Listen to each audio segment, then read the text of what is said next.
Hay secretos que no deberías guardar. Secretos que te convierten en cómplice de algo tan oscuro que nunca podrás escapar. Esta es la historia de una mujer que solo quería vender tamales para sobrevivir, pero terminó atrapada entre dos de los cárteles más violentos de México. Y cuando tuvo que elegir a quién traicionar, desató una masacre que destruyó todo lo que amaba. Te voy a contar algo que los medios nunca reportaron completo. Algo que pasó en Tlaquepaque, Jalisco, hace apenas 2 años. Una historia real sobre una tamalera viuda que llevaba 8 años guardando un secreto. Un secreto enterrado literalmente bajo el piso de su local.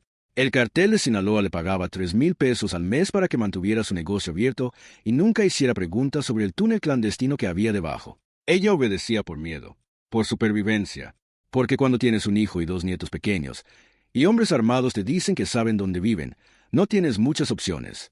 Durante años vivió esa mentira. Durante el día era una comerciante normal. Por las noches, cuando ya se había ido, sicarios bajaban por ese túnel moviendo kilos de fentanilo que valía millones de dólares. Pero entonces llegó el CJNG. Llegaron a cobrarle piso, 500 pesos semanales o su familia sufriría las consecuencias. Y ahí se complicó todo, porque pagar al CJNG significaba traicionar al cartel de Sinaloa. Y no pagar significaba muerte segura. Lo que pasó después convirtió su humilde local de tamales en una zona de guerra. 6 hombres ejecutados. Una niña de 4 años muerta por una bala perdida. Un túnel destruido con explosivos. Y una mujer destrozada por la culpa, cargando un peso que la mató 3 años después. Quédate hasta el final porque esta historia te va a mostrar el precio real que pagan los inocentes atrapados en la guerra de narco. El precio que nadie cuenta. El precio que se paga en silencio. Doña Lupita tenía 62 años cuando todo explotó. Pero para entender cómo llegó ahí, tenemos que retroceder 8 años. Octubre de 2015. Ella acababa de enviudar. Su esposo Guillermo había muerto de un infarto mientras trabajaba en una obra de construcción. La dejó sola a los 54 años con deudas que no podía pagar. El funeral costó 20,000 pesos que tuvo que pedir prestados. Su único hijo, Marco, trabajaba en una maquiladora de zapatos ganando una miseria. Tenía su propia familia que mantener. Doña Lupita necesitaba desesperadamente una forma de ganarse la vida. Una vecina le contó que había un local pequeño en renta en Tlaquepaque. 2,000 pesos mensuales. Un precio razonable para una zona comercial secundaria. Juntó sus últimos ahorros. Rentó el local. Y comenzó a vender tamales usando la receta que su madre le había enseñado décadas atrás. El local era modesto. Apenas 6 metros cuadrados. Paredes de concreto sin pintar. Techo de lámina. Pero era suyo. Y le daba esperanza.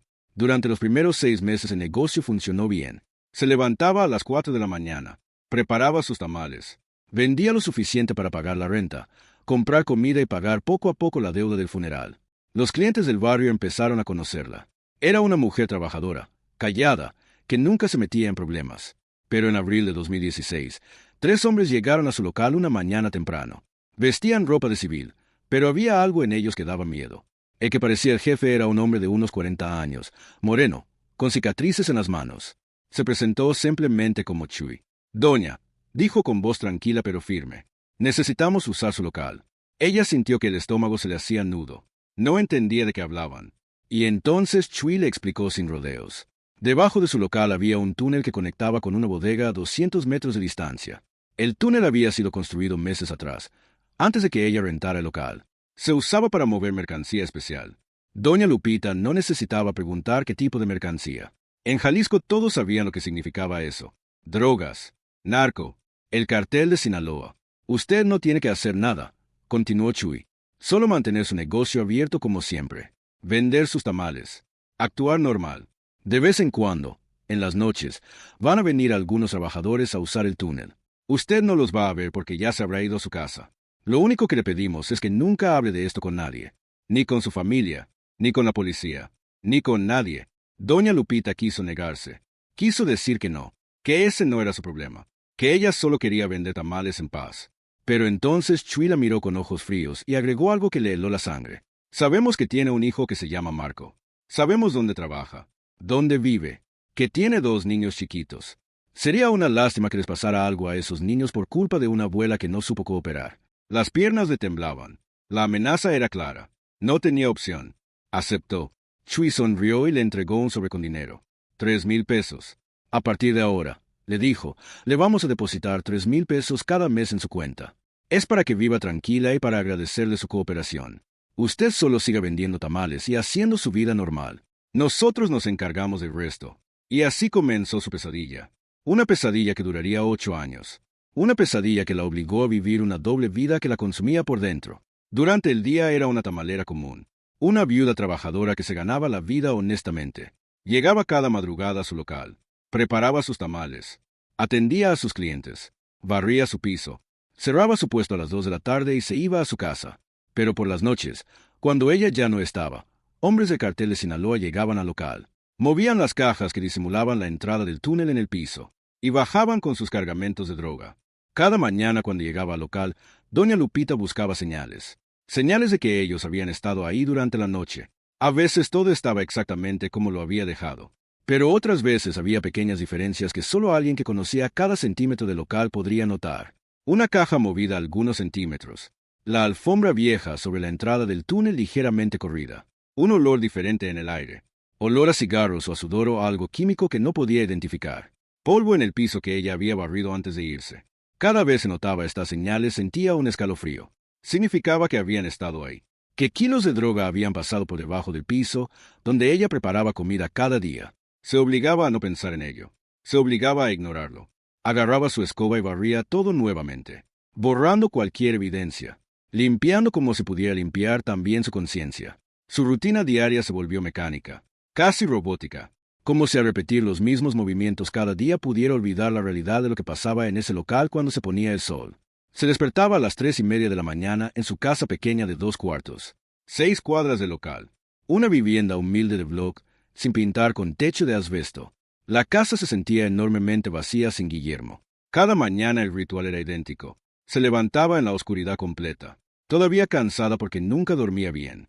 Las pesadillas la atacaban casi todas las noches. Soñaba que encontraba su local lleno de sangre, que el CJNG llegaba a ejecutarla, que mataban a Marco enfrente de ella. Se despertaba sudando con el corazón acelerado, y le tomaba horas volver a dormirse. Así que cuando sonaba su despertador viejo de cuerda a las 3:30, rara vez había dormido más de 4 o 5 horas. Se lavaba la cara con agua fría. Se amarraba el pelo en una trenza simple. Se ponía su ropa de trabajo, siempre la misma, una blusa floreada que había sido de su madre, ya desteñida por años de lavadas, una falda oscura, un delantal manchado que nunca quedaba completamente limpio. Mientras se vestía calentaba agua para su café negro sin azúcar. A veces mojaba un bolillo en el café. Eso era su desayuno. A las 4 en punto salía de su casa cargando 2 bolsas pesadas, una con ingredientes frescos, otra con sus trastes.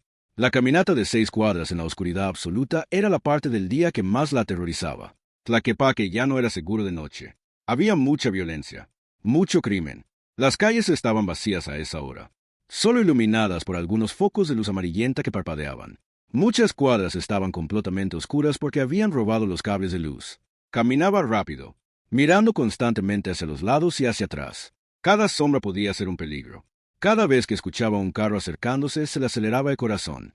Rezaba el rosario mentalmente mientras caminaba. Dios te salve María, llena eres de gracia. Las palabras repetidas una y otra vez como un escudo contra el miedo. Cuando finalmente llegaba al local, sacaba su llave con manos que a veces temblaban. Abría rápido la puerta de metal. Entraba y cerraba detrás de ella con seguro. Solo entonces encendía las luces. Y entonces venía la parte que más la angustiaba. Mirar alrededor buscando señales de que ellos habían estado ahí durante la noche. Prendía su estufa de gas. Ponía a calentar el agua en las ollas grandes de peltre que habían sido de su madre. Ollas con décadas de uso, abolladas y con el esmalte descarapelado, pero que todavía cocinaban bien. Mientras el agua se calentaba comenzaba a preparar la masa de maíz. Este era el trabajo que más le gustaba de todo el proceso. Amasar con las manos. Sentir la textura suave y húmeda del maíz molido mezclándose con la manteca de cerdo. Le recordaba a su infancia, a cuando era niña y ayudaba a su madre en la cocina. Esos habían sido tiempos más sencillos, más inocentes, cuando la vida era dura pero al menos era honesta. Amasaba con movimientos rítmicos, presionando y doblando la masa, agregando agua poco a poco hasta que la consistencia era perfecta. Después de 30 años haciendo tamales, sus manos sabían la textura correcta sin necesidad de medir. A las 6 de la mañana, cuando los primeros tamales comenzaban a cocerse y el aroma llenaba el local, llegaban sus primeros clientes. Don Roberto, el albañil de 50 años, compraba 4 tamales cada mañana, 2 que comía parado allá afuera y 2 que guardaba para comer a mediodía en la obra. Buenos días, doña Lupita, decía siempre con voz ronca. 4 como siempre. Y ella los envolvía en papel periódico. Se los entregaba. Recibía sus 48 pesos. Luego llegaba la señora Conchita, una mujer regordeta de 60 años que tenía 5 hijos adultos. Compraba una docena de tamales cada lunes, miércoles y viernes para alimentar a toda la familia.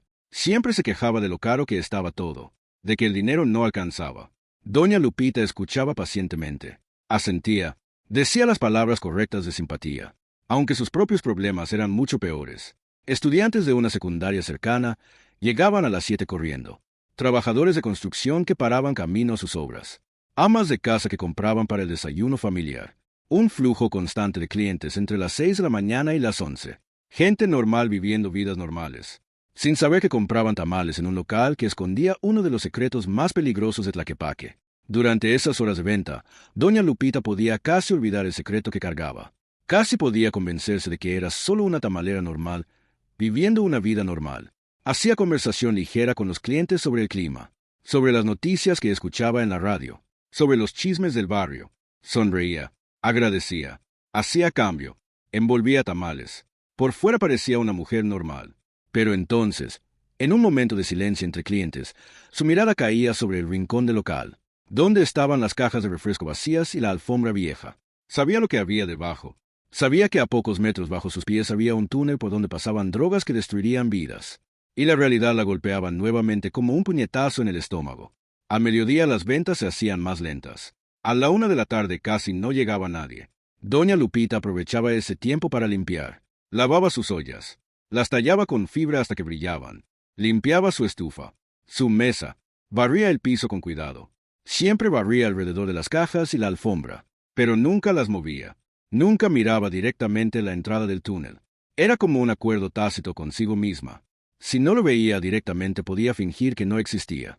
A las 2 de la tarde cerraba su local. Guardaba los tamales que no se habían vendido. Usualmente quedaban unos 5 o 6. Esos eran su comida para la noche. Apagaba su estufa. Verificaba que todo estuviera ordenado. Cerraba con llave la puerta de metal. Jalaba para asegurarse de que estuviera bien cerrada. Luego caminaba de regreso a su casa a las 6 cuadras bajo el sol brutal del mediodía, que en verano era insoportable.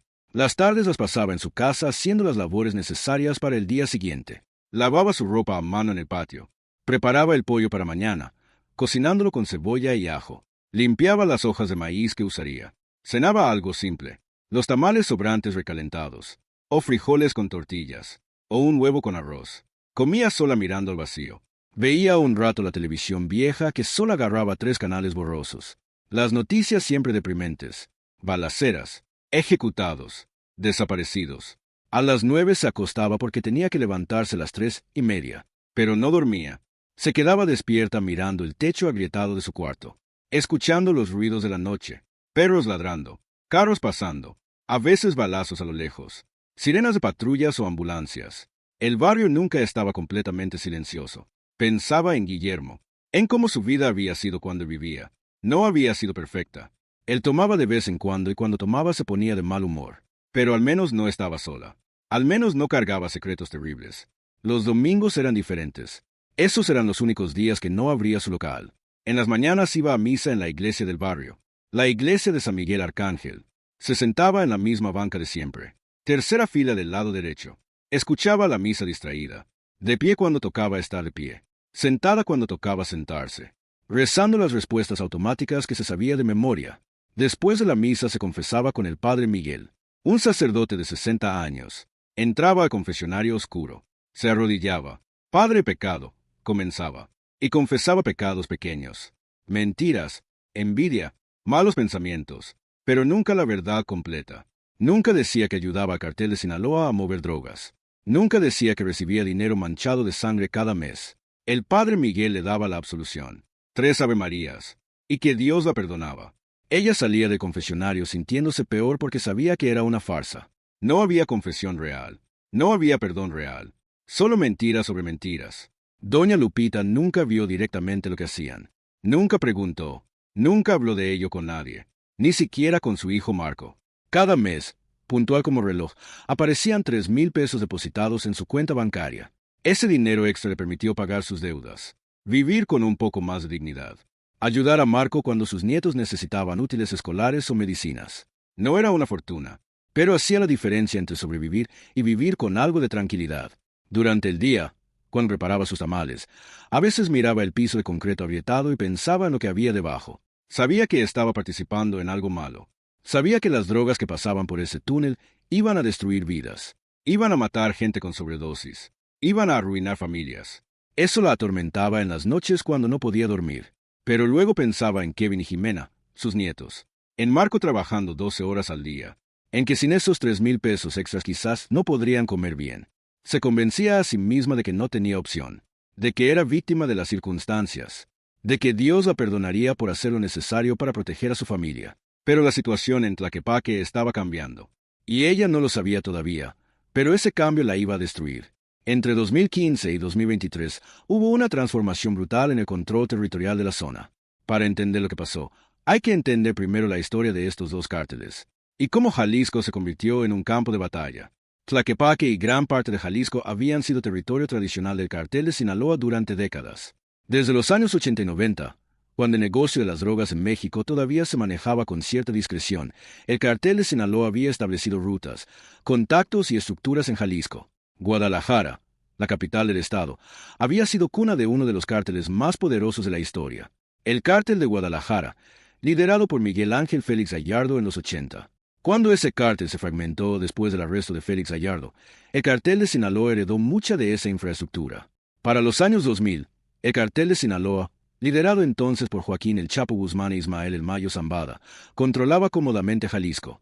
Movían toneladas de cocaína desde Sudamérica hacia Estados Unidos usando rutas que pasaban por Guadalajara. Tenían la policía comprada, acuerdos con políticos locales, y una red de distribuidores que abarcaba todo el estado. La violencia existía pero era relativamente controlada. El cartel de Sinaloa prefería operar con bajo perfil, sobornando antes que matando cuando era posible. Pero alrededor del 2010 apareció una nueva amenaza. Nemesio Ceguera Cervantes, el Mencho, fundó el cartel Jalisco Nueva Generación. El Mencho era originalmente de Michoacán, pero había trabajado en California traficando aguacates ilegalmente antes de ser arrestado y deportado. Cuando regresó a México trabajó para otros cárteles, pero era ambicioso y despiadadamente inteligente. Vio una oportunidad de crear su propio imperio. El CJNG empezó pequeño pero creció explosivamente. Su estrategia era completamente diferente a la del cartel de Sinaloa. Mientras que Sinaloa prefería la discreción, el CJNG usaba violencia extrema y ostentosa para intimidar. Colgaban cuerpos en puentes, publicaban videos ejecutando rivales, atacaban policías y militares abiertamente. El mensaje era claro. Nadie se les oponía sin consecuencias brutales. También innovaron en el negocio. Mientras el cartel de Sinaloa se enfocaba principalmente en cocaína y marihuana, el CJNG apostó fuerte por drogas sintéticas, metanfetamina y eventualmente fentanilo. Construyeron laboratorios clandestinos en Jalisco, donde producían estas drogas a bajo costo, con márgenes de ganancia enormes. 1 kilo de fentanilo valía 50 veces más que 1 kilo de cocaína, y era más fácil de producir. Y ese fentanilo pasaba justo debajo del local donde doña Lupita preparaba tamales cada mañana, sin que ella supiera que su vida estaba a punto de convertirse en moneda de cambio entre dos imperios criminales. Entre 2015 y 2018, el CJNG lanzó una campaña agresiva para tomar control de Jalisco. No solo querían las rutas de tráfico, querían dominar absolutamente todo. Cada tienda, cada taller mecánico, cada puesto de tacos debía pagarles piso. Cada político local debía estar en su nómina. Cada policía debía obedecer sus órdenes. No aceptaban zonas grises ni acuerdos compartidos. Era todo o nada. La guerra fue brutal. En Tlaquepaque específicamente, los enfrentamientos comenzaron en serio alrededor de 2018. El CJNG llegó con sicarios fuertemente armados. Muchos de ellos exmilitares o expolicías que conocían tácticas de combate profesionales. Atacaron casas de seguridad del cartel de Sinaloa. Ejecutaron a sus operadores locales. Secuestraron a sus distribuidores. El cartel de Sinaloa intentó defender el territorio. Trajeron refuerzos desde Sinaloa. Sicarios experimentados que habían peleado otras guerras territoriales. Hubo tiroteos en plena calle que duraban horas. Un día de julio del 2019 hubo un enfrentamiento en la avenida principal de Tlaquepaque a las 3 de la tarde. En hora pico, 2 convoys de camionetas, uno del CJNG y otro de Sinaloa, se encontraron, y se desató un tiroteo con rifles de asalto. Murieron 12 sicarios y 3 civiles inocentes que quedaron atrapados en el fuego cruzado. La ciudad se paralizó por horas. Los habitantes de Tlaquepaque vivieron esos años en terror absoluto. Había días en que las escuelas cerraban porque había balaceras. Comercios bajaban las cortinas a mediodía porque llegaban rumores de que iba a haber enfrentamientos. Las familias ya no salían de noche. Los jóvenes desaparecían. Algunos reclutados a la fuerza por los cárteles, otros ejecutados por error al ser confundidos con el bando contrario. Aparecían cuerpos ejecutados casi diariamente, en puentes, en terrenos baldíos, en el río, algunos con mensajes claros en narcomantas indicando que eran traidores o soplones, otros sin identificación, cuerpos que nadie reclamaba porque las familias tenían miedo de ser asociadas con el muerto. Las morgues se saturaron. Hubo momentos en que tenían que guardar cuerpos en tráileres refrigerados porque no había espacio. La policía local estaba completamente rebasada, y además infiltrada por ambos bandos. Había policías en la nómina del CJNG, y otros en la del cartel de Sinaloa. Cuando había enfrentamientos, la policía llegaba horas después. Cuando ya no había nadie, levantaban casquillos, tomaban fotos, abrían carpetas de investigación que nunca llegaban a nada. Todos sabían que investigar de verdad era suicidio. Para el 2020, el CJNG había tomado ventaja clara. Eran más numerosos, tenían más recursos, y sobre todo, estaban dispuestos a una violencia que el cartel de Sinaloa ya no podía igualar. El cartel de Sinaloa había perdido liderazgo fuerte cuando el Chapo fue extraditado a Estados Unidos en 2017. El Mayo Zambada seguía libre pero operaba desde las sombras, y era más cauteloso. No quería arriesgar una guerra total que pudiera traer atención militar del gobierno mexicano o de Estados Unidos. Así que el cartel de Sinaloa tomó una decisión estratégica. Cedieron el control de las calles en Jalisco, pero mantuvieron infraestructura clandestina. Túneles como el que pasaba debajo del local de Doña Lupita. Bodegas disfrazadas como negocios legítimos. Células dormidas de operadores que parecían civiles comunes, pero que se activaban cuando era necesario. La idea era mantener capacidad de mover mercancías sin pelear batalla tras batalla que no podían ganar. Para 2022, Tlaquepaque era oficialmente territorio CJNG. Ellos controlaban las rutas de distribución en la superficie. Cobraban piso a todos los negocios visibles. Tenían a la policía local completamente sometida. Instalaron a un jefe de plaza conocido como el Toro, un sicario veterano de 40 años que había peleado en Michoacán y Guanajuato antes de ser transferido a Jalisco. El Toro manejaba Tlaquepaque con mano dura. Cualquier negocio pagaba piso o cerraba. Cualquier distribuidor de drogas trabajaba para el CJNG o moría. Pero debajo de esa superficie controlada por el CJNG, el cartel de Sinaloa mantenía operaciones fantasma. Túneles, rutas subterráneas, fachadas como la de Doña Lupita. El CJNG sabía que Sinaloa todavía operaba en la zona, pero no sabía exactamente dónde. Sinaloa había aprendido a ser extremadamente cauteloso. Después de perder el control territorial en 2020, redujeron drásticamente el uso del túnel. De mover cargamentos 2 o 3 veces por semana, pasaron a usarlos solo una vez cada 2 meses. Cambiaban los horarios constantemente, nunca el mismo día ni hora. Usaban vehículos diferentes cada vez. Rotaban operadores para que nadie se volviera predecible. Esta discreción extrema fue lo que mantuvo el túnel oculto durante 3 años bajo control del CJNG. Pero ningún secreto dura para siempre, especialmente cuando alguien comete un error. Doña Lupita vivió esos años de transición territorial en constante terror. Veía cómo el barrio cambiaba. Negocios que conocía desde hacía décadas cerraban. Vecinos desaparecían sin explicación. Se escuchaban balazos con frecuencia aterradora, pero nadie hablaba de ello abiertamente. Existía un código de silencio que todos respetaban, porque hablar era peligroso. Hasta que llegó octubre del 2023. Esa mañana Doña Lupita estaba envolviendo tamales cuando una camioneta negra se estacionó afuera de su local. Bajaron 3 hombres jóvenes. El que parecía el jefe tenía tatuajes en el cuello. Vestía ropa deportiva de marca. Se acercó con una sonrisa prepotente. «Buenos días, doña. Soy Brandon. Vengo a hablar de negocios». Doña Lupita sintió un escalofrío. Sabía lo que venía. Brandon le explicó que ahora todos los negocios en esa zona pagaban derecho de piso al CJNG. 500 pesos semanales. Cada lunes sin falta. Era por su protección, para que pudiera trabajar tranquila. Doña Lupita quiso explicar que ella ya tenía protección, que ya pagaba a alguien más. Pero no podía decir eso sin revelar su arreglo con el cartel de Sinaloa.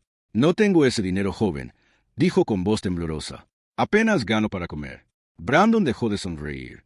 Abrió la caja registradora donde Doña Lupita guardaba el dinero de las ventas del día. Había 600 pesos. Brandon tomó todo. «Esto es un adelanto», dijo. «El próximo lunes quiero mis 500. Y déjeme decirle algo, doña. Sabemos dónde vive. Conocemos a su familia. No queremos problemas. Solo queremos que coopere. Los 3 hombres se fueron llevándose los 600 pesos, que eran las ventas de todo el día de doña Lupita. Ella se quedó temblando detrás de su olla de tamales. Su mente corría tratando de entender qué hacer. Si pagaba al CJNG, estaría traicionando al cartel de Sinaloa. Si no pagaba al CJNG, la matarían. Estaba atrapada entre 2 fuegos. Esa noche doña Lupita no durmió. Se quedó sentada en su cocina pensando. Finalmente, a las 11 de la noche, marcó un número que tenía guardado en su celular desde hacía años. Era el número que Chuy le había dado en 2016 para emergencias. Un número que nunca había usado. El teléfono sonó varias veces antes de que una voz de hombre contestara. ¿Quién habla? Soy Lupita, la de los tamales en Tlaquepaque, dijo con voz quebrada. Hubo un silencio del otro lado. ¿Qué pasó, doña? Ella le contó todo. Los hombres del CJNG, la amenaza, el dinero robado, la exigencia de 500 pesos semanales. La voz del otro lado se puso seria. No se preocupe, doña. Nosotros nos encargamos. Usted no pague nada. El lunes cuando vengan esos tipos, actúe normal. Déjenos el resto nosotros. Doña Lupita colgó el teléfono con las manos temblando. No sabía si había hecho lo correcto. Acababa de desatar algo que no podía controlar. Los días siguientes fueron una tortura. Seguía yendo a su local. Preparaba sus tamales. Atendía clientes. Pero vivía con terror anticipando lo que pasaría el lunes. El lunes por la mañana llegó. Doña Lupita estaba en su local desde las 4 de la madrugada como siempre. A las 8, tal como había prometido, la camioneta negra de Brandon se estacionó afuera. Él bajó solo esta vez. Confiado. Buenos días, doña. Espero que traiga mis 500 pesos. Doña Lupita abrió la boca para responder, pero no le salieron las palabras. En ese momento otra camioneta, una Suburban gris sin placas, se detuvo bruscamente detrás de la de Brandon. Bajaron 4 hombres armados con pistolas.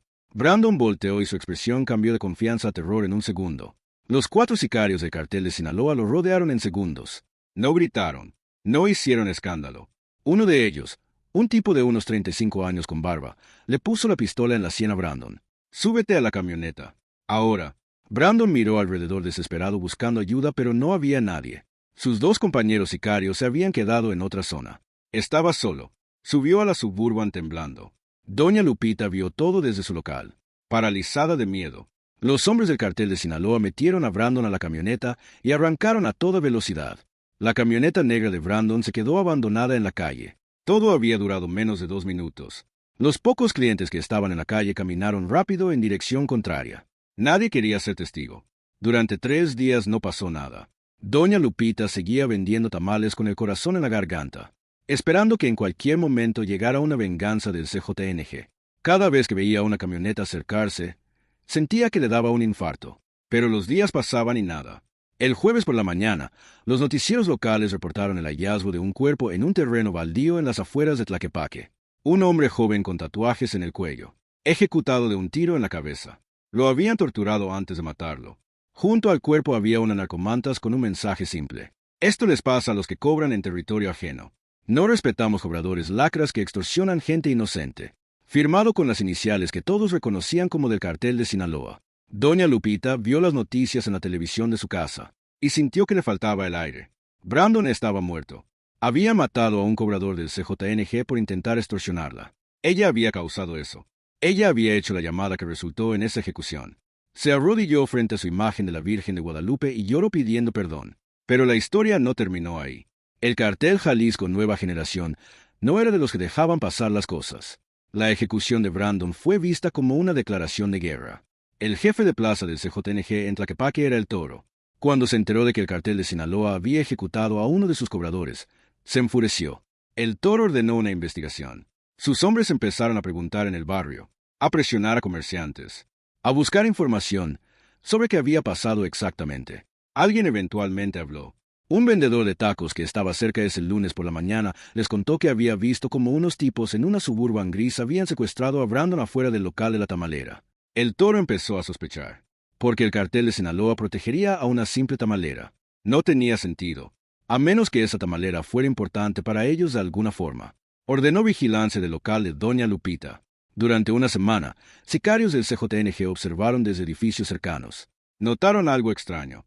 Cada 2 o 3 noches, pasada la medianoche, llegaban camionetas al callejón trasero del local. Hombres bajaban con cajas y entraban por la puerta trasera. Media hora después salían y se iban. El Toro entendió que algo clandestino pasaba en ese local. Decidió investigar personalmente. Una noche de noviembre, cuando doña Lupita ya se había ido, el Toro y 4 de sus hombres forzaron la entrada del local. Encendieron linternas y empezaron a buscar. Movieron cajas, revisaron las paredes, inspeccionaron el piso. En el fondo del local encontraron una alfombra vieja cubriendo parte del piso. La quitaron y descubrieron una plancha de metal con argollas. Levantaron la plancha y apareció un agujero oscuro con escalones que bajaban a un túnel iluminado. El Toro se asomó y maldijo en voz alta. «Un maldito túnel. Los hijos de puta de Sinaloa tienen un túnel aquí». Bajaron al túnel y lo siguieron hasta el otro extremo. Conectaba con una bodega a 200 metros. La bodega estaba vacía en ese momento, pero había señales claras de uso reciente. Huellas de llantas, cajas vacías con residuos de polvo blanco. El Toro llamó inmediatamente a sus superiores en el CJNG. Reportó el descubrimiento del túnel. La orden que recibió fue clara y brutal. Cerrar el túnel permanentemente. Eliminar a todos los operadores del cartel de Sinaloa que lo usaran. Y eliminar a la tamalera que había estado ayudándolos. El Toro organizó una emboscada. Dejaron todo en el local como estaba. Taparon nuevamente la entrada del túnel con la plancha y la alfombra. Instalaron vigilancia continua esperando que llegara el siguiente cargamento del cartel de Sinaloa. Sabían que no tardaría porque los patrones de movimiento indicaban que usaban el túnel cada 2 o 3 días. Mientras tanto, doña Lupita no sabía nada de esto. Seguía yendo a su local cada madrugada, vendiendo sus tamales, viviendo con el miedo constante de que algo malo pasara. Notó que a veces veía tipos extraños merodeando cerca de su local, camionetas que se estacionaban y se quedaban ahí sin razón aparente. Su instinto le decía que algo andaba mal, pero no sabía qué hacer. Lo que no imaginaba era que cada uno de sus movimientos estaba siendo observado, fotografiado, analizado por hombres que ya habían decidido su destino. El miércoles de esa semana, doña Lupita recibió una llamada del mismo número que había marcado semanas atrás. La voz le dijo que esa noche llegaría un cargamento importante, que cerrara su local temprano a las 12 del día, y que no regresara hasta el día siguiente, que todo estaría bien. Doña Lupita obedeció.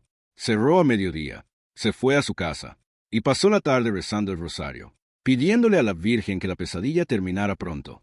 Esa noche, a las 11, 2 camionetas de cartel de Sinaloa llegaron al local de doña Lupita. Eran camionetas Dodge Ram de modelo reciente, color blanco, con vidrios polarizados y sin placas. Se estacionaron en el callejón trasero apagando las luces antes de llegar. Bajaron 6 hombres armados con rifles de asalto A-15. Traían chalecos tácticos negros y radios de comunicación. Se movían con precisión militar. Estos no eran sicarios improvisados, sino operadores experimentados. Traían un cargamento de 50 kilos de fentanilo puro que necesitaban mover desde la bodega hasta el local para cargarlo en vehículos de distribución. 50 kilos de fentanilo valían decenas de millones de dólares en el mercado estadounidense. Era uno de los cargamentos más valiosos que habían movido por ese túnel en meses. Por eso venían tan fuertemente armados. El líder del grupo se llamaba Omar, un hombre de 38 años que llevaba 15 en el cartel de Sinaloa. Había empezado como mula cruzando drogas a pie por la frontera. Había sobrevivido tiroteos. Había visto morir compañeros. Había subido de rango hasta convertirse en jefe de célula. Conocía ese túnel bien. Lo había usado docenas de veces. Esta operación debía ser rutinaria. Abrieron la puerta trasera del local con la llave que tenían. Entraron en silencio. 2 se quedaron afuera vigilando las entradas del callejón. Los otros 4 entraron. Movieron las cajas de refrescos y la alfombra vieja que disimulaban la entrada del túnel. Levantaron la plancha de metal pesada. Abajo estaban los escalones de concreto que bajaban a la oscuridad. Omar bajó primero con su linterna táctica montada en el rifle, iluminando el túnel. Olía a humedad y tierra. Las paredes de concreto reforzado seguían intactas. Los focos de que corrían por el techo del túnel todavía funcionaban, conectados a la electricidad de la bodega. Omar prendió el interruptor y el túnel se iluminó con luz blanca fluorescente. Los otros 3 sicarios comenzaron a bajar las cajas selladas con cinta adhesiva industrial. Cada caja pesaba unos 20 kilos y estaba marcada con números de código. Trabajaban en silencio, eficientes. El plan era bajar las cajas por el túnel, caminar los 200 metros hasta la bodega, subirlas al otro lado y cargarlas en otros vehículos. Todo el proceso debía tomar unos 30 minutos. Lo que ninguno de ellos sabía era que en ese momento exacto 30 sicarios del CJNG los estaban observando desde posiciones estratégicas alrededor del local. Los siguientes 5 minutos cambiarían para siempre el destino de doña Lupita y convertirían su humilde local de tamales en una tumba. El toro estaba en el segundo piso de un edificio abandonado a 50 metros de distancia, mirando a través de binoculares nocturnos. Podía ver claramente a los dos guardias afuera de las camionetas y las siluetas de los hombres moviéndose dentro del local. Junto al toro había un francotirador con un rifle Barrett calibre 50, el arma capaz de atravesar motores de vehículos y chalecos antibalas a distancia. En otros 3 edificios había sicarios con rifles automáticos AK-47 y A-15. En la calle, disfrazados como vagabundos o trabajadores nocturnos, había más sicarios listos para bloquear cualquier ruta de escape. Era una emboscada perfectamente planeada. El toro esperó pacientemente hasta que 4 de los 6 hombres del cartel de Sinaloa estuvieran dentro del local, los otros 2 afuera vigilando. Entonces levantó su radio y dijo con voz calmada 2 palabras: «Fuego libre». Lo que siguió fue el infierno. El francotirador disparó primero. El estruendo del Barrett calibre 50 rompió el silencio de la noche como un trueno. La bala pesada atravesó el aire y alcanzó a uno de los guardias exteriores en el pecho. El impacto lo lanzó hacia atrás como si una mano gigante lo hubiera empujado. Cayó muerto antes de tocar el suelo. Su chaleco táctico inútil contra ese calibre. Simultáneamente, desde 3 posiciones diferentes, sicarios con rifles automáticos abrieron fuego. El sonido era ensordecedor. Un taca-taca-taca continuo de docenas de balas disparándose por segundo. El segundo guardia intentó sacar su arma, pero no tuvo oportunidad. Fue alcanzado por múltiples disparos en la cabeza y el torso. Su cuerpo cayó como marioneta con los hilos cortados. Los 4 hombres que estaban dentro del local escucharon los disparos y reaccionaron instantáneamente. Omar gritó órdenes. «Emboscada. Nos emboscaron. Devuelvan fuego». Volcaron la mesa vieja que doña Lupita usaba para preparar masa. Se parapetaron detrás. Comenzaron a disparar hacia las ventanas del local tratando de responder al ataque, pero las balas del CJNG no paraban. Atravesaban las paredes del local como si fueran cartón. Los impactos de proyectiles de alto calibre hacían agujeros enormes en el concreto. Nubes de polvo y escombros llenaban el aire. La estufa de gas donde doña Lupita cocinaba todos los días fue alcanzada por múltiples balas, y se torció como metal arrugado. Las ollas de peltre cayeron al piso con estruendo metálico. Uno de los sicarios del cartel de Sinaloa se asomó para disparar, y recibió un impacto directo del francotirador Barrett. La bala le arrancó medio brazo. El hombre gritó de agonía absoluta, un sonido que se escuchó incluso sobre el tiroteo. Cayó retorciéndose mientras la sangre brotaba de su muñón. Omar sabía que estaban perdidos. No había forma de ganar ese enfrentamiento. Estaban en desventaja numérica brutal, y además atrapados. Intentó llamar refuerzos por radio, pero en el caos no pudo comunicarse claramente. Gritó a sus hombres que bajaran al túnel, que escaparan por la bodega. Era su única oportunidad. 2 de sus hombres intentaron llegar a la entrada del túnel, pero el fuego era demasiado intenso. Uno fue alcanzado en las piernas, ambos fémures destrozados por balas. Cayó gritando. El otro logró llegar a los escalones, pero en ese momento el toro ordenó usar granadas. 3 sicarios del CJNG se acercaron al local con granadas de fragmentación M67, las mismas que usa el ejército estadounidense. Las lanzaron por las ventanas rotas. Hay 3 segundos entre que se suelta la palanca y explotan. Los hombres del cartel de Sinaloa escucharon el ruido metálico de las granadas rodando en el piso, e intentaron tirarlas de vuelta, pero no tuvieron tiempo. Las explosiones fueron devastadoras.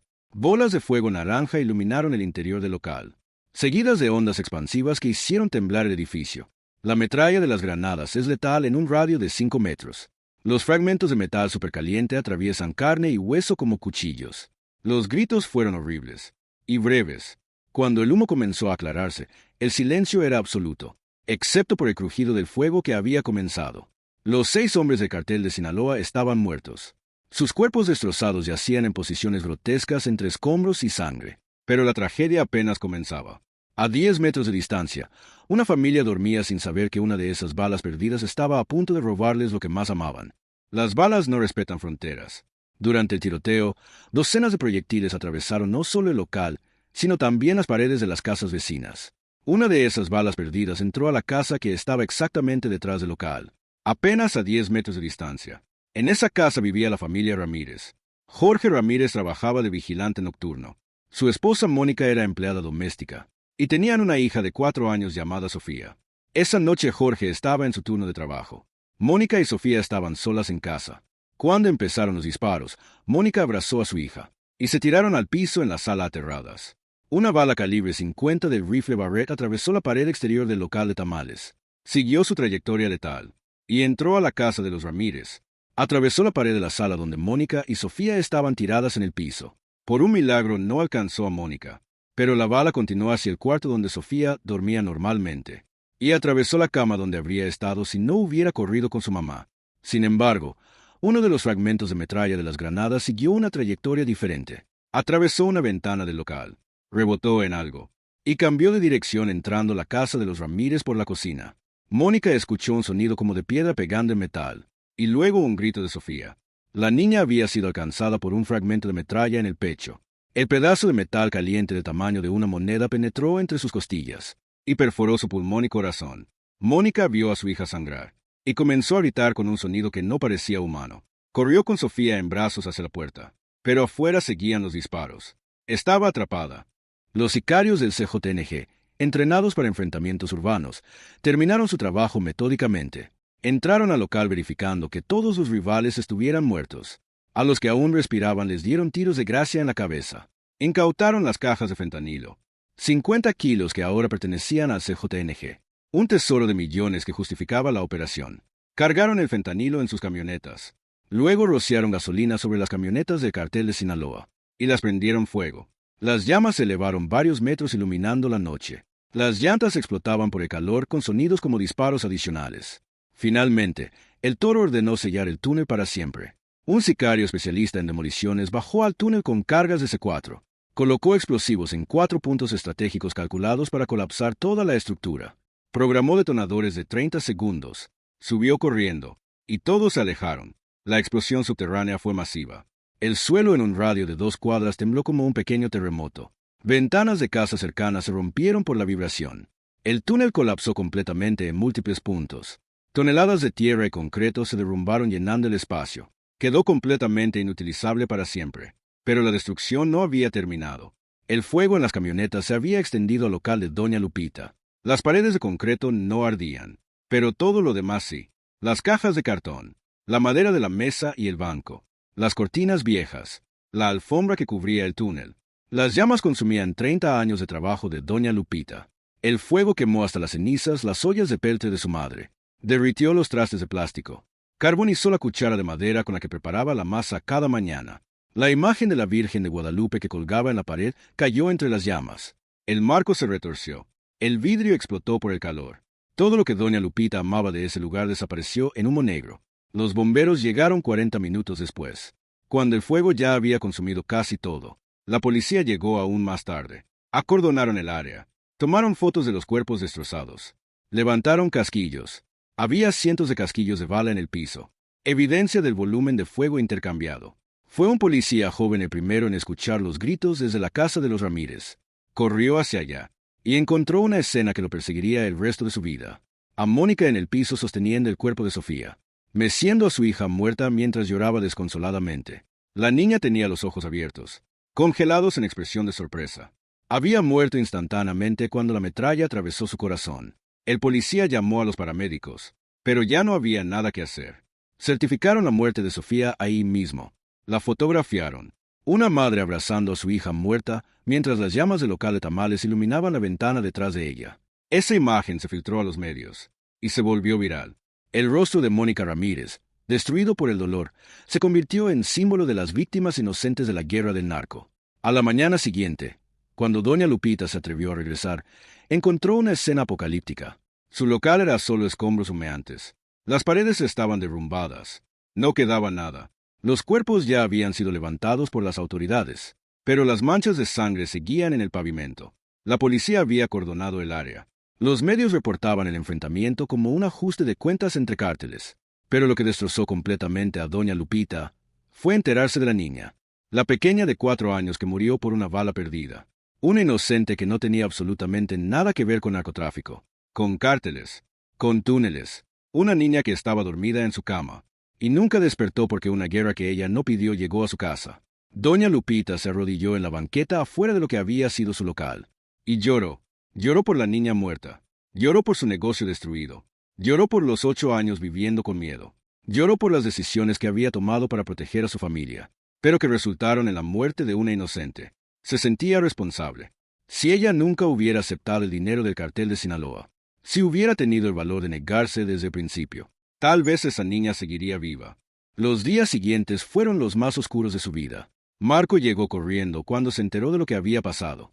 Encontró a su madre sentada en las ruinas de su local, en shock, apenas capaz de hablar. La llevó a su casa. Doña Lupita no comía, no dormía, solo miraba al vacío. Estaba rota por dentro de una forma que ninguna medicina podía curar. El cartel de Sinaloa nunca volvió a contactarla.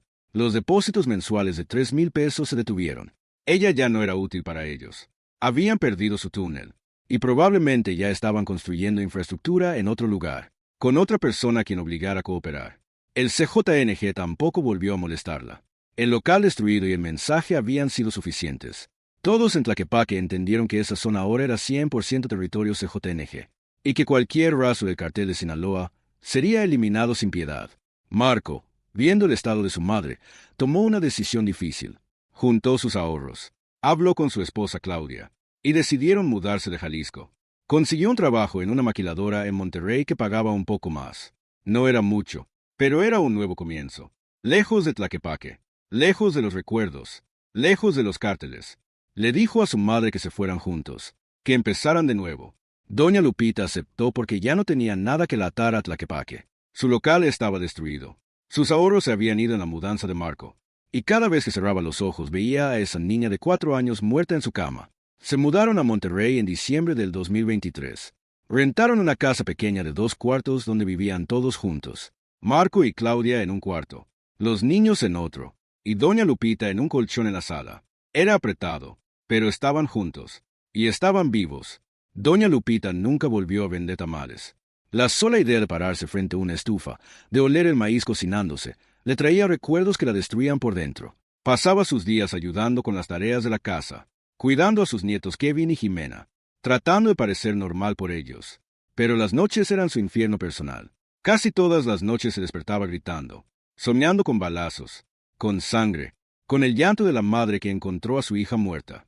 Marco la encontraba sentada en la sala a las 3 de la mañana, llorando en silencio. Claudia le preparaba té de tila, y se sentaba con ella. Pero las dos sabían que no había que curar ese tipo de dolor. Con el tiempo, Doña Lupita empezó a mostrar señales de lo que probablemente era estrés postraumático severo. Sobresaltos con cualquier ruido fuerte. Pánico si veía camionetas negras en la calle.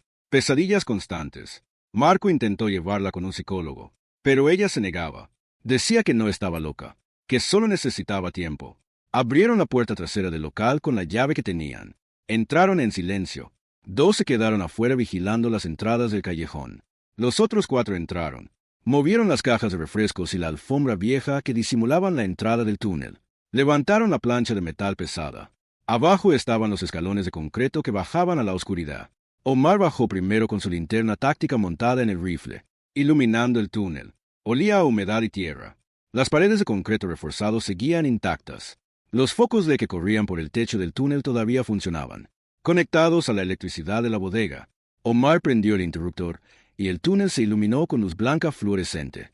Los otros 3 sicarios comenzaron a bajar las cajas selladas con cinta adhesiva industrial. Cada caja pesaba unos 20 kilos y estaba marcada con números de código. Trabajaban en silencio, eficientes. El plan era bajar las cajas por el túnel, caminar los 200 metros hasta la bodega, subirlas al otro lado y cargarlas en otros vehículos.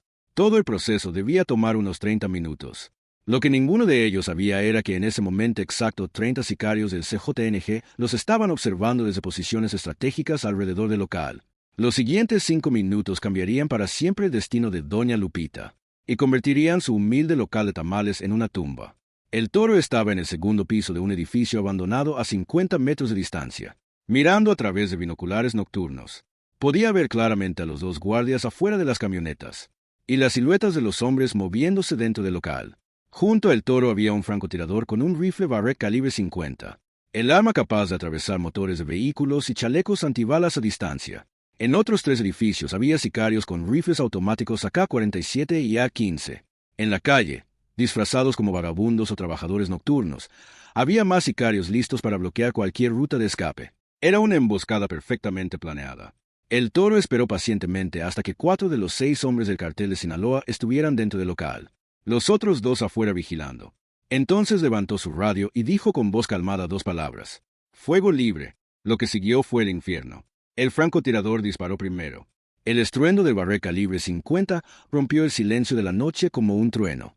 La bala pesada atravesó el aire y alcanzó a uno de los guardias exteriores en el pecho. El impacto lo lanzó hacia atrás como si una mano gigante lo hubiera empujado. Cayó muerto antes de tocar el suelo. Su chaleco táctico inútil contra ese calibre. Simultáneamente, desde 3 posiciones diferentes, sicarios con rifles automáticos abrieron fuego. El sonido era ensordecedor. Un taca-taca-taca continuo de docenas de balas disparándose por segundo. El segundo guardia intentó sacar su arma, pero no tuvo oportunidad. Fue alcanzado por múltiples disparos en la cabeza y el torso. Su cuerpo cayó como marioneta con los hilos cortados. Los 4 hombres que estaban dentro del local escucharon los disparos y reaccionaron instantáneamente. Omar gritó órdenes. Emboscada. Nos emboscaron. Devuelvan fuego. Volcaron la mesa vieja que doña Lupita usaba para preparar masa. Se parapetaron detrás. Comenzaron a disparar hacia las ventanas del local tratando de responder al ataque. Pero las balas del CJNG no paraban. Atravesaban las paredes del local como si fueran cartón. Los impactos de proyectiles de alto calibre hacían agujeros enormes en el concreto. Nubes de polvo y escombros llenaban el aire. La estufa de gas donde doña Lupita cocinaba todos los días fue alcanzada por múltiples balas, y se torció como metal arrugado. Las ollas de peltre cayeron al piso con estruendo metálico. Uno de los sicarios del cartel de Sinaloa se asomó para disparar, y recibió un impacto directo del francotirador Barrett. La bala le arrancó medio brazo. El hombre gritó de agonía absoluta, un sonido que se escuchó incluso sobre el tiroteo. Cayó retorciéndose mientras la sangre brotaba de su muñón. Omar sabía que estaban perdidos. No había forma de ganar ese enfrentamiento.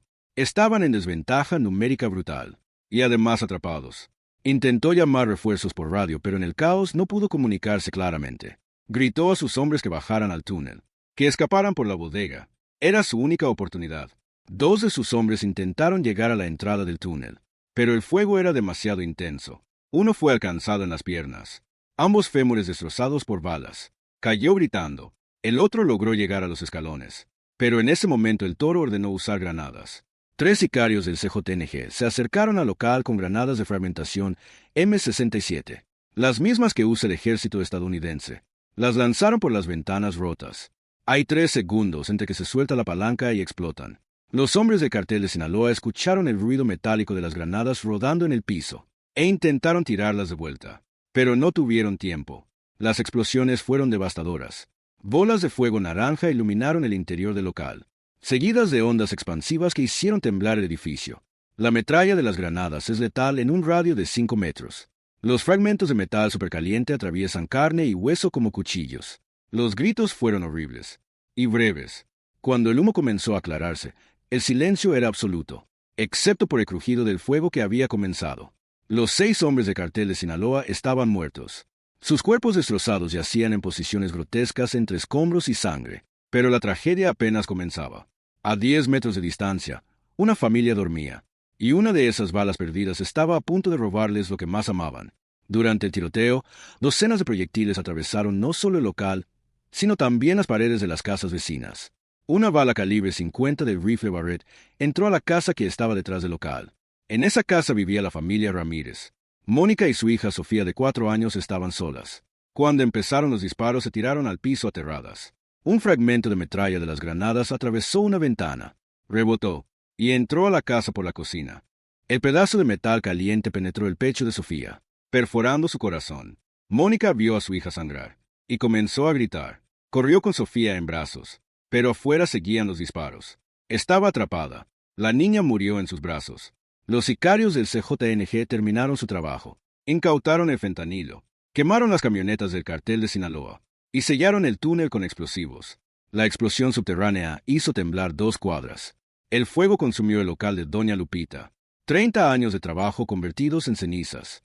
Cuando ella regresó a la mañana siguiente encontró solo escombros y se enteró de la niña muerta, una inocente de 4 años, asesinada por una guerra que nunca pidió. Doña Lupita se arrodilló entre las ruinas y lloró. Se sentía responsable. Si nunca hubiera aceptado ese dinero, si hubiera tenido el valor de negarse, tal vez esa niña seguiría viva. Marco la encontró en Soc, la llevó a su casa. Días después decidieron huir. Se mudaron a Monterrey, lejos de Jalisco, lejos de los cárteles, lejos de los recuerdos. Doña Lupita nunca volvió a vender tamales, nunca volvió a dormir bien. Las pesadillas la atormentaban cada noche. 3 años después murió de un infarto mientras dormía. Tenía 65 años. Finalmente en paz. El local nunca fue reconstruido. Quedó abandonado. Los vecinos decían que se escuchaban llantos de niña por las noches. Nadie quería esa propiedad manchada de sangre. La guerra entre cárteles continuó. Siguieron muriendo sicarios. Y siguieron cayendo inocentes. Doña Lupita fue solo una víctima más entre miles. Una mujer que solo quería sobrevivir, pero que el narco convirtió en cómplice de una guerra que nunca pidió. Su historia nunca apareció en los periódicos. No hubo justicia, solo silencio. Y en algún lugar de Tlaquepaque quedó una mancha de sangre en el pavimento. Recordatorio de que en la guerra del narco, los que más sufren siempre son los inocentes. Si esta historia te hizo reflexionar sobre el precio que paga la gente común atrapada en la violencia, suscríbete al canal. Aquí contamos las historias que los medios no cuentan. Las historias reales de quienes sufren las consecuencias. Y déjame en los comentarios, ¿crees que Doña Lupita tuvo opción? ¿O estaba condenada desde el momento en que aceptó ese primer pago?